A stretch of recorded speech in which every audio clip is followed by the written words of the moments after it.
The summer of 1944.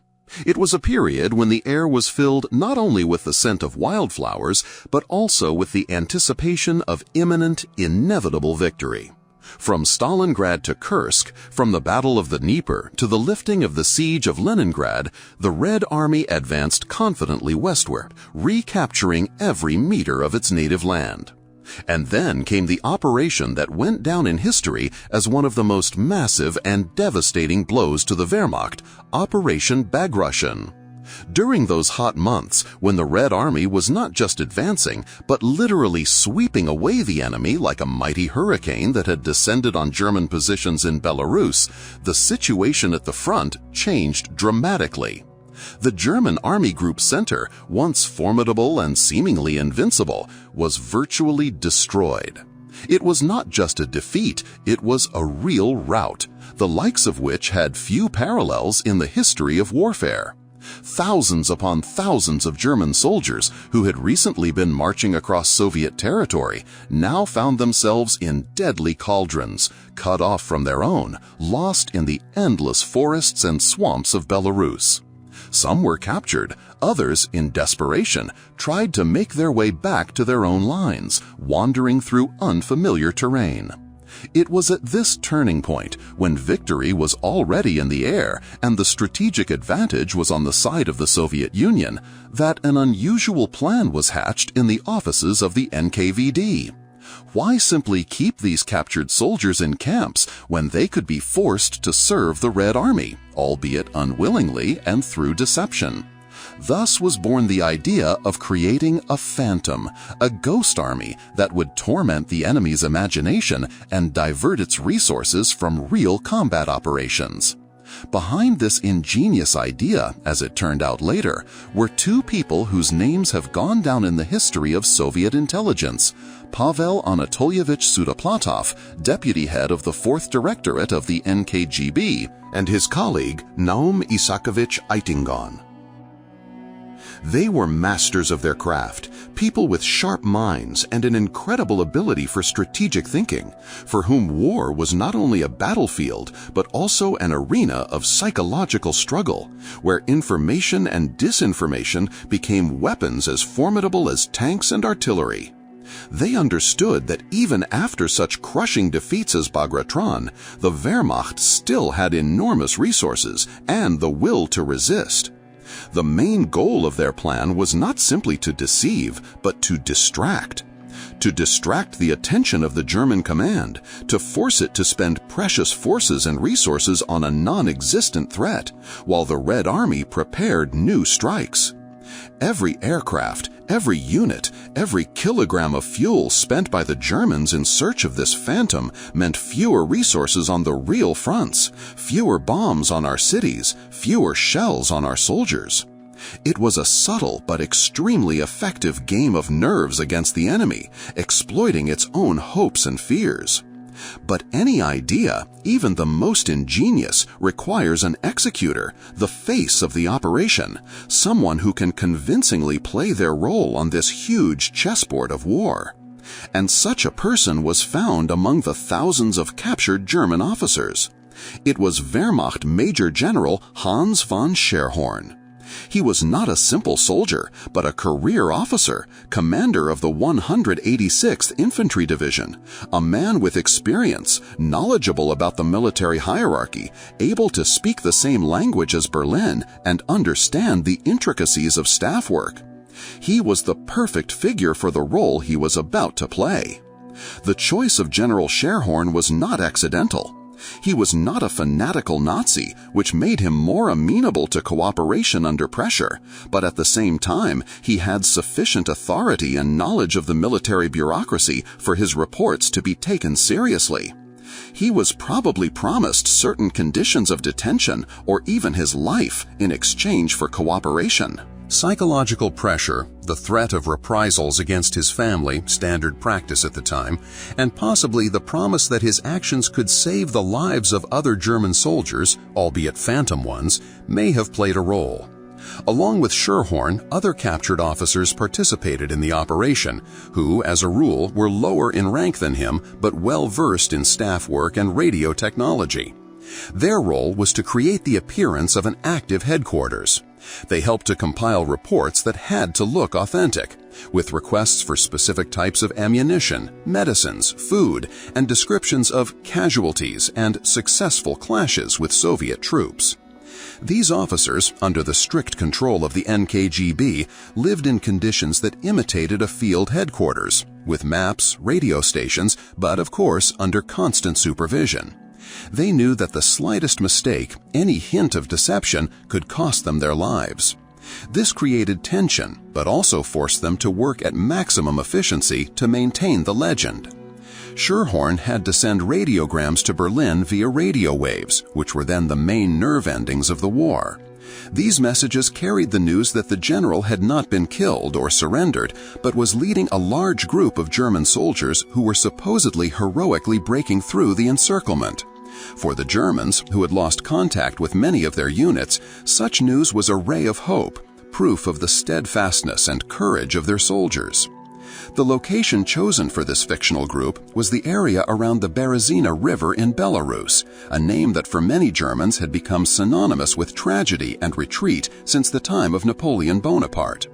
This added extra drama and historical significance to the story, making it even more convincing. To make this legend sound flawless, so that Berlin would not have a shadow of doubt, an illusion of a full-fledged headquarters was created around Sherhorn. Other captured German officers who also ended up in the hands of Soviet intelligence were drawn into this game. They helped compose these radio messages, giving them the right tone and using specific military terminology that would not arouse suspicion. They discussed breakthrough tactics, assessment of the situation, and personnel losses, creating the impression of intense work by an active headquarters lost behind enemy lines. Every word, every phrase was carefully checked to make the deception seem flawless. It was not just deception, it was a delicate operation aimed at sowing seeds of hope in the enemy's country, making them believe in something that did not actually exist. It would seem that such an obvious deception could not possibly work in the conditions of total war, when every mistake cost lives. Could the German command, known for its pedantry and pursuit of precision, really not recognize this complex game?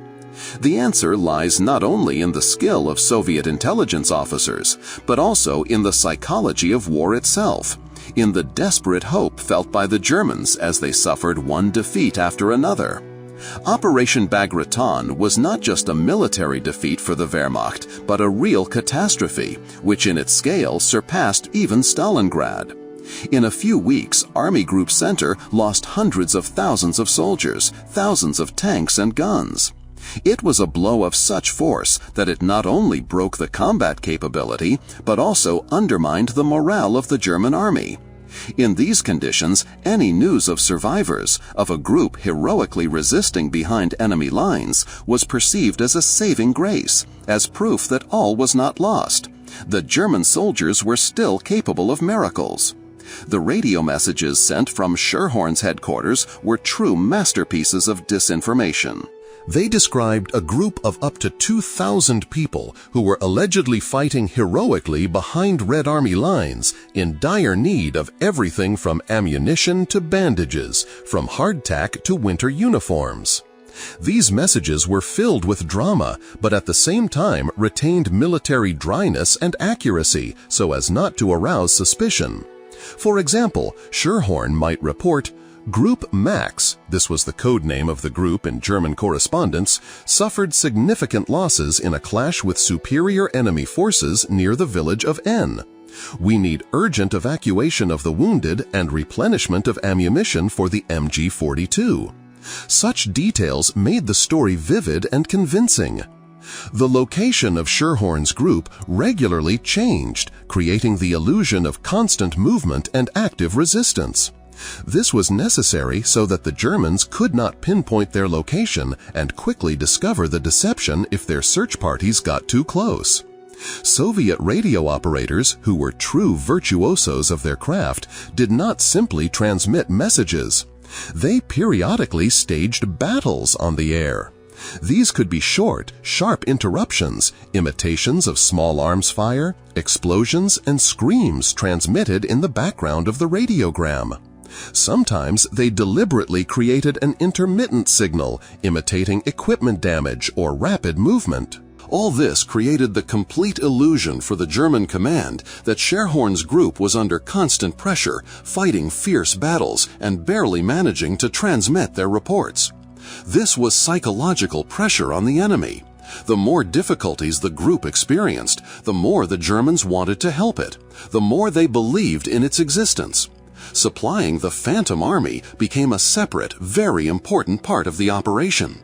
Sherhorn constantly requested airdrops of supplies, food, ammunition, medicine, radios, maps.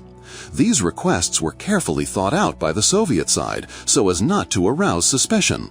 For example, they requested German ammunition and specific equipment that was rare for the Soviet army. The Germans, believing in the heroic resistance of their soldiers, were willing to take the risk. The Luftwaffe organized large-scale operations to drop cargo. Containers with weapons, uniforms, money, medicines, food, and even alcohol and awards for brave fighters were dropped from planes into the designated squares. All of this was carefully selected and went to meet the needs of the Soviet army. The reaction of the German High Command, OKV, was exactly what Pseudo-Platov and Eitingon had hoped for. Adolf Hitler, whose strategic thinking by this time was already severely hampered by his detachment from reality and his tendency towards voluntarism, fully believed in the existence of the Sherhorn group. For him, it was not just a group of soldiers, it was a symbol of unyielding will, an example of how German soldiers should fight to the last. He personally reviewed reports from Sherhorn and gave orders to provide it with all possible support. "We cannot abandon our heroes," was the leitmotif of his orders. To rescue and supply the Phantom Army, the Germans sent not only transport planes. Special sabotage groups were also involved. The most famous of these was the group commanded by the legendary Otto Skorzeny, a man famous for daring operations, such as the liberation of Mussolini. Skorzeny personally received instructions from Hitler and devoted considerable resources to the search for Sherhorn. He sent his best saboteurs to infiltrate the Soviet rear, establish contact with the group, assess its real condition, and, if necessary, help with the breakthrough. However, all these attempts were, of course, doomed to failure. Soviet special services carefully monitored all areas where German groups could be sent and intercepted them. Some saboteurs were captured, others were killed. Operation Berezino successfully diverted enormous resources and forces from the Luftwaffe and Abwehr. The Germans wasted aircraft that could have been used for bombing or covering their troops at the front. They consumed scarce fuel, which was worth its weight in gold during wartime. Time and manpower, including elite saboteurs, were wasted on reconnaissance flights, supply attempts, and search operations that were completely useless. Operation Berezino continued from August 1944 to May 1945, successfully deceiving the Nazis until the end of the war. The Germans spent enormous resources to support the myth.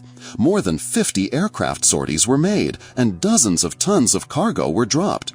The Abwehr and the Wehrmacht leadership believed in the existence of Sherhorn's fortress in the Soviet rear until the very end.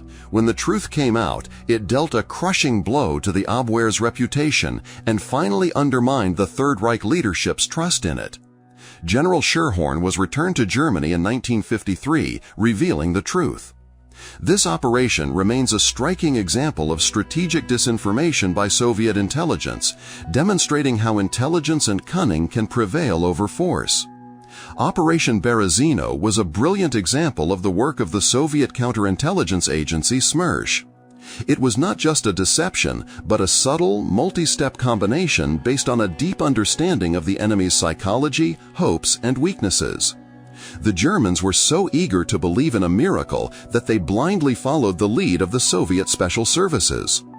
This story will forever remain proof that victory in war is brought not only by guns and tanks, but also by intelligence, cunning, and nerves of steel.